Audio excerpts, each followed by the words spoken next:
About 28 years ago, this person astral projected to a triangular ship and communicated with a triangular headed being through the window. Was this Bashar's ship or something else? Something else.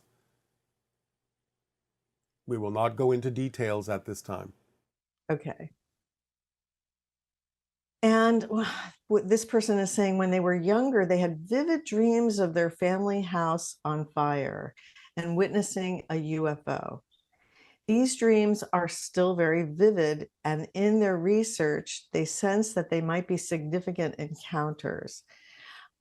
They're saying that they know they've been in contact with ETs, and they feel close to remembering, perhaps even Bashar himself, which is one reason they feel such a strong pull to join this transmission. Any insights you might provide that would be helpful in this situation? This is indicative of communication with hybrid beings in the dream state, in the altered reality state. The house on fire represents the idea of what you're going through now in terms of breaking things down, burning things up, going from an old cycle to a new cycle, allowing the old systems to fall away, to burn away, and new systems to be put in place for your world and your reality to be refreshed and renewed. So the idea is that you are going through this transition. Sometimes it will be represented in a negative way, such as the burning of a house, but nevertheless, it is representative of a clearing, of a letting go of an old way, burning the old ideas out and allowing new ones to come in. So the idea is of a clearing and a preparation and a laying a foundation for a new structure, a new reality to take place in which contact can occur more easily. That is the communication that was given symbolically. Nice. This person is saying in LA, her son and she spotted two silent triangular shapes with distinct circles in each corner, flying in the night sky from their hot tub. A friend's photo of a similar craft later led me to Bashar, raising questions about the origins of what they saw. Yes, well, hybrid ships. Again, there's a lot of traffic around your planet. When you expand your consciousness, especially in a relaxed state, such as you achieved in your hot tub, a meditative state, your senses can then become more keenly aware of things that are going on around you that might have been invisible to you before until you allowed your vibration to raise by being in a more meditative state, which then gave you the ability to see some of the traffic that is moving around your planet all the time, especially the hybrid ships, since they are very close to the vibration of open contact, since it is the hybrid children that will be coming to live among you. Okay, and here's another one. This person says, I had a fascinating flying vehicle encounter in October of 2023 in New York City. It happened around 7 a.m. in Manhattan near the 14th Street Union Square area. I was out grabbing a coffee before work when, upon crossing a street, I noticed out of the sheer corner of my eye an object flying rather unusually low in the open between the buildings. It appeared large, silent, at a distance. I noticed that it happened to be heading in the direction of my workplace right before it disappeared from view behind the buildings. A block away from my workplace, I decided to stop and see if I could get a good look at what it was. Well, lo and behold, I did, only this time it then hovered and stopped in the open space as if noticing me noticing it and stopping by to say hello. If what I perceived was in fact extraterrestrial, may you share with me who that pilot was that was piloting that ship and where they from and anything more you can tell me about that? It is a Yael craft. They did notice that you were noticing them. Having the coffee is symbolic of waking up And they were basically recognizing that you were waking up enough to be able to perceive their ship, which was out of phase with your reality, and yet you saw it anyway. And so they noticed that. Their message, in a sense, was good morning. You are waking up.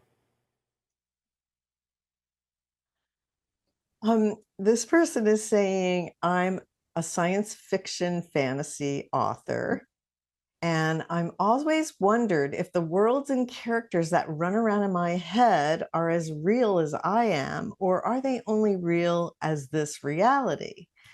I have a hard time defining the world as an illusion because to me, illusions are fake and fake is meaningless or a lie.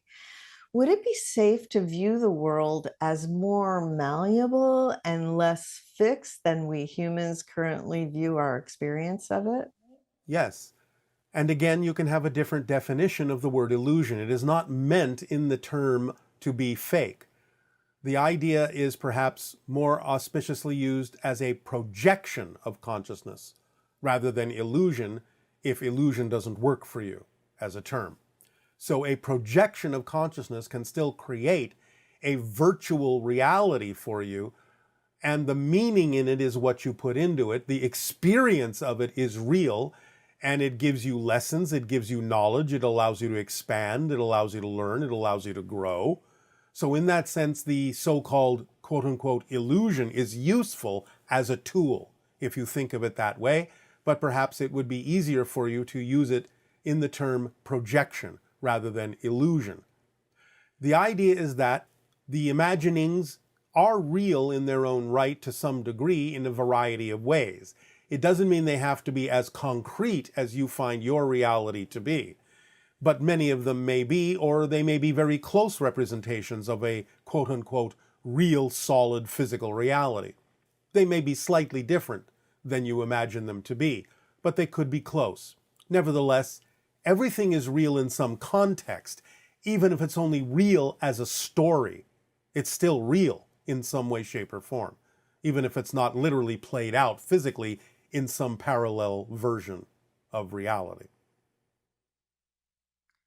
So maybe one of the ways to relate to this is the idea that since it's a projection of consciousness, it's more malleable Yes, and it has more plasticity than we were originally taught. yes, And similarly, whatever you experience is relevant to what you need to experience. So it, in a way, it doesn't matter if it's quote unquote real or not. Like, yes, for example, they found that if a person observes another person being hurt in a way that is designed to make the person think it's happening to them, their subconscious cannot distinguish between what is really happening to them and what they are just simply observing. yes, but you are choosing a very complex psychological example that is beyond what this person was intending. The idea is to look at it more from the science fiction point of view.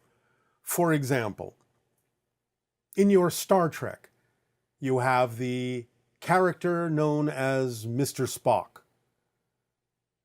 As we have discovered, we have never found yet the idea that beings that look exactly like them, what you call the Vulcans, physically exist, but the representation of Mr. Spock is that he is a hybrid.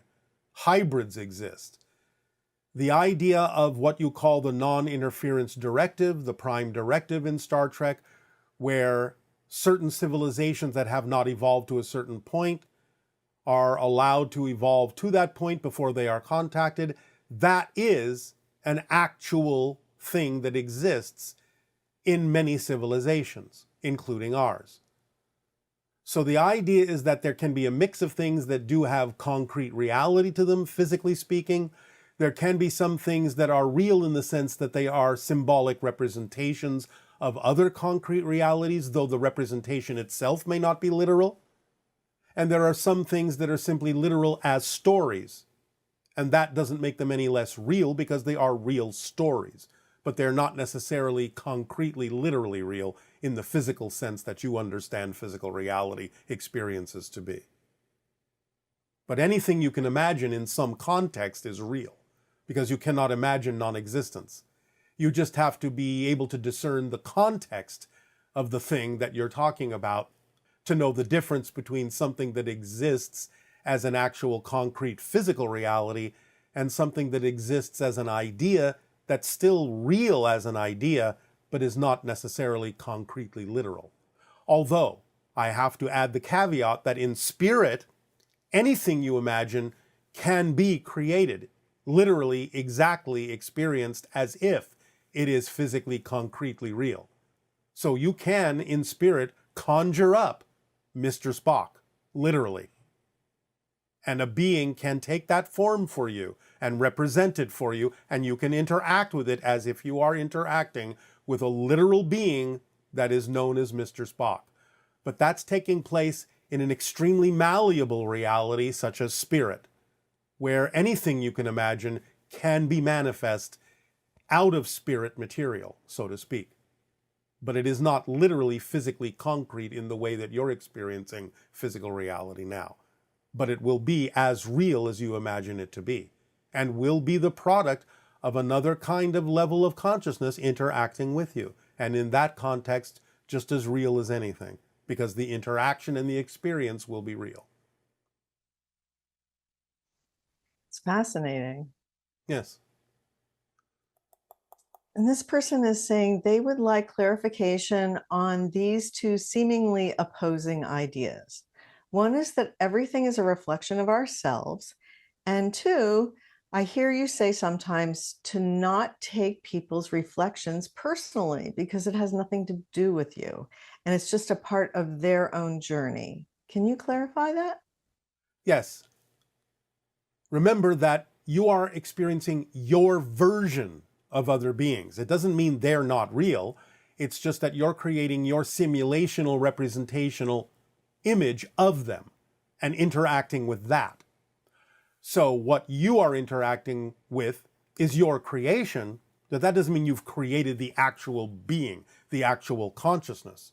The consciousness is real, and you're interacting with a real consciousness, but you're interacting through the filter that you're capable of manifesting that is the best representation of them that you manifest out of your own consciousness, out of your own energy, as an interface, so to speak. The idea of the second part of the question, read that again.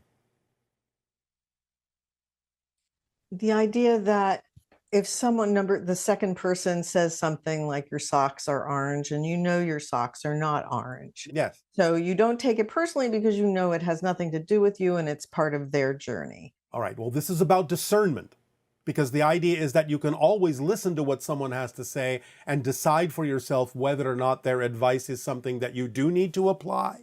And that's why they have been attracted into your reality, because there is a lesson there for you. There is information there that would benefit you if you applied it in your life. But you also get to discern whether or not that's true. And therefore you can, if you are honest within your own self-investigation, know the difference between whether or not somebody that's been attracted into your life and says certain things to you is actually having information that would benefit you, or whether you simply have attracted them to be of benefit to them in some way, shape, or form, by understanding that what they're saying to you is not your issue, but theirs, that you could perhaps help them with by giving them another alternative way to look at what it is they are going through. So they're still in your life because you attracted them, but you may have attracted them to be of assistance to them in changing the way they're looking at things, rather than them having information that would benefit you. But you have to give yourself the opportunity to decide which it is.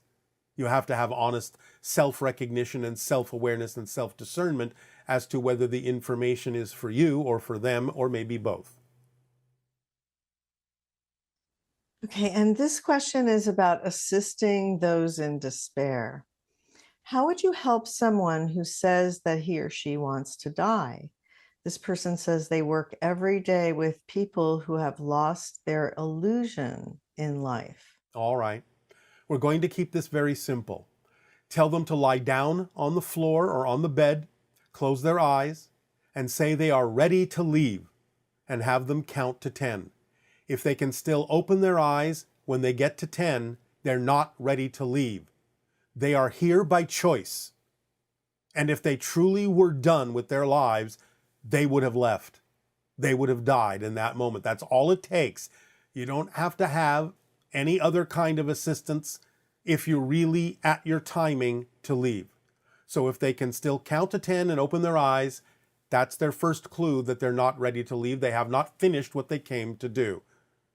So that's an easy way to tell whether you're ready to go, whether you're really ready to die, whether you're really ready to wake back up in spirit, or whether you feel you still have something to do in physical reality that can then give them the sense of looking for what that is, finding their passions, finding their interests, not being so hard on themselves, not judging themselves so harshly, so negatively. Stop treating themselves so badly and start waking up to the fact that they are aspects of all that is, that they are beautiful, that they are creative, that they are loving and loved, they are supported unconditionally, and what they say goes. So if they want to buy into all sorts of negativity, the unconditional nature of existence will support them in that negativity because it is unconditional. And you can teach them that since it is unconditional, so unconditional that it is even willing to support them in their negativity, there is no reason it wouldn't support them in their positivity as well. And they can decide to choose more positive ways of looking at things, more positive definitions, and those will be supported just as strongly by existence as the negative ideas they held to be true were supported as well. It's up to them, but first and foremost, you can show them that they're not ready to leave, because if they really were at the end of their lives, it would be as simple as lying down, saying you're ready to go, counting to 10, and you'd be gone. Fascinating. Can you comment on, I know people sometimes are concerned about how they're going to die. And then there seem to be some people who are lucky enough to just pass away in their sleep. Why is that lucky? Yeah. Okay. So can you explain Remember, that more? it's all about choice, and it's all about a learning experience, and it's all about what you believe to be true. So regardless of how the death occurs, it's going to be the result of something you believe to be true. It doesn't mean that you necessarily would have preferred it that way, but remember that once you have died and the soul is looking back on the experience, it will have the realization of why it occurred that way because of the belief systems of the physical part of its being, and therefore it will learn a lesson from that, that it didn't necessarily have to choose that, or that it did choose it for very specific reasons that may have more to do with others around it than itself. So it's going to be on a case-by-case basis. So does that also mean that people who are like reaching the age where death could potentially happen, and they decide they want to program themselves that whenever their timing is, that it would be in a certain way that wouldn't be painful or something like Possibly. that? Possibly. Again, it depends on how deep they dig into their belief system, how they're willing to learn the lessons they chose to learn, the challenges they chose to face in this life in a different way. They have the option of doing it that way, but that implies that they've learned something about their ability to create their reality. And that may be the whole point. Okay. And so people who have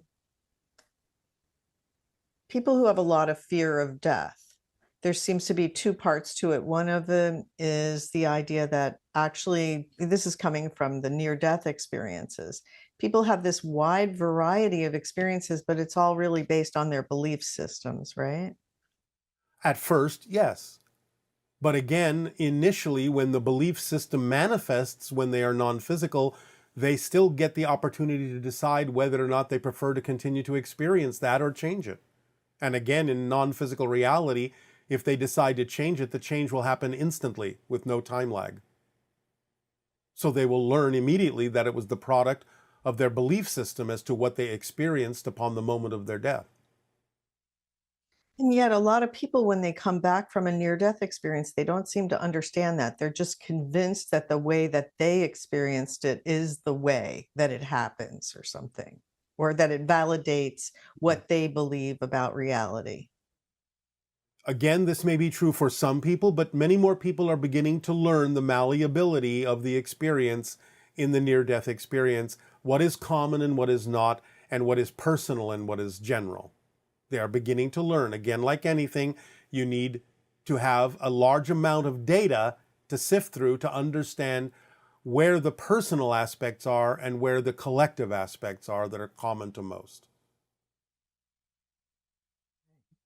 Well, it's very helpful that we're starting to understand more about death and get over our fear of it.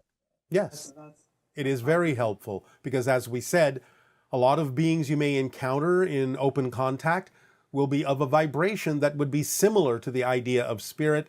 And if your physical mind can't come to terms with that vibration and lose the fear, then your body may react to these beings as if you are dying, being exposed to their energy. And that is what causes the fear and survival mode reaction within many people. So that's very helpful. Yes. Um, Now, this person is talking about having an obsession with money. And they say that sometimes they get obsessed with the idea of money and focusing on getting more. This preoccupation creates confusion about their true passion, All which right, is also stop. We are going to once again remind you that we have addressed this by expanding your definitions of abundance and not focusing only on money as the only symbolic representation you have of exchange and abundance and support on your planet. We will simply refer this person to what we have already said about it, and we will move on from here. okay. And this person is talking about they were following their excitement at the end of last year and went on a sabbatical trip to Thailand and Bali for 3 months. They tried to cut out contact with the old reality as much as they could by following their excitement, which led them to an amazing journey of self discovery and multidimensional exploration. Now they're back in their hometown and they're faced with the elements of the old reality that still trigger them. Then they're still reacting the same way, and they have not brought the Bali experience home with them. They have not stayed in that vibration for their own reasons. They need to examine their belief systems to find out what difference they are making between the Bali experience and their hometown that allows them to still react the same old way that they used to, instead of being transformed by the Bali experience and the vibration they were in there and bringing that vibration back to the circumstances in their hometown. Remember, it's not about what happens, it's about what you do with what happens that makes the difference in your reality. So why react the same old way just because things in the hometown look the same? Remember, the measure of change is not whether the outside has changed, it's how you react and respond differently even if the outside still looks the same. That is all we will say about that at this point. Okay. And this person is asking, how can I fully let go? How can I be my full self, truly embracing my perfect puzzle piece and frequency? Understand clearly and act upon precisely the formula. Period. So helpful, actually. This person is saying they've been on this spiritual journey for some time, but they feel they've stagnated. They don't feel or receive messages from their higher self or anything. Nonsense. Look to the synchronicity in your life. Don't define having to receive those messages in a certain way. Don't insist on a certain method of delivery.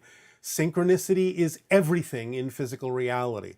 Start looking at the interconnections and associations that exist in everything in your physical reality, and you will start to see synchronicity more clearly as messages from your higher mind. And remember that the primary message from your higher mind are those things that you are passionate about, because that's how your body interprets the messages from the higher mind, is as the sensation of excitement, passion, creativity, and love. So look to the synchronicities. They abound. They're all around you. Everything is an orchestration. Everything is a synchronicity. Just change your definition of what's going on around you and you'll see it more clearly. Okay, thank you. This person is saying that a good friend of theirs died a few years ago, and sometimes when they're alone and in a quiet space, they like to talk to that person as if they're actually right there in front of them. Does he hear what I'm saying, and how can I know? Because I miss him so terribly. Just know that he does, because it's easier for spirits to hear you than it is for you to hear the spirits. Remember, the idea is that they are now unbounded from time and space, and therefore, talking to them, they get it, and they can be there with you. So you just have to open up to the understanding that they are, and you will begin to perceive them. But again, you have to raise your vibration to be more sensitive to the fact that they exist. You have to be open to receiving their communications without a definition that you have lost something. Otherwise, you will only perceive the connections they may be attempting to make to you as grief, and the grief will block them from being able to deliver those informational messages to you and block you from receiving it. So you have to let go of the idea that you've lost someone. You have to let go of the grief eventually so that you can be more open to receiving the messages that they have for you, and simply know that they will hear you when you talk to them in earnest from your heart. This will be the culmination of the questions for today. Okay, that sounds great. Well, thank you so much. And We will now remind all of you about the upcoming transmission for the Interstellar Alliance Social Experiment, Step 1, that will be delivered next time. For we now have given you the ability to prepare for things that will be suggested, that are actions you can take, that are behaviors you can change individually and in society. Again, we remind you, you do not have to do the things we will suggest in this social experiment, but that if you do, your vibration will become more compatibly aligned with the vibration of the Interstellar Alliance and open contact. So it is up to you to decide what you prefer. So next time we will deliver step 1 of the Interstellar Alliance social experiment in this countdown to contact year 1. Be prepared if you are going to participate. Be open, be willing, be creative, imaginative, be loving to yourselves and all. Be connected, be aware, be awake. Our unconditional love to you all, and good day.